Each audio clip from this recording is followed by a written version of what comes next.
في شقة في الدور الرابع وسط عمارة قديمة في حارة ضيقة، الكل عارفها والكل بيخاف يقرب منها.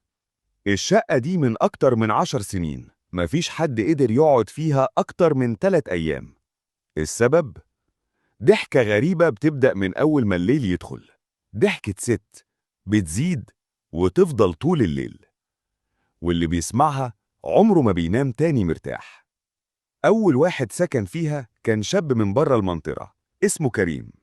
أول ليلة عدت تمام، بس تاني يوم نزل الساعة 6 الصبح وهو بيجري ووشه أصفر زي الورقة، سايب المفاتيح على الباب. بيقول لهم في واحدة بتضحك في الصالة، قاعدة على الكرسي بتضحك لي وأنا نايم. ومن ساعتها كل مستأجر بيسمع نفس الضحكة. ناس قالت دي روح واحدة ماتت في الشقة، وناس قالت إن الشقة دي كانت مكان لجلسات تحضير أرواح، لكن محدش يقدر يأكد حاجة.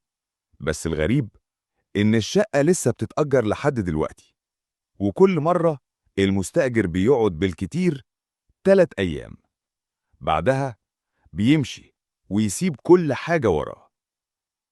لو لقيت نفسك هناك اسمع كويس، ممكن تضحك أو تضحك لك.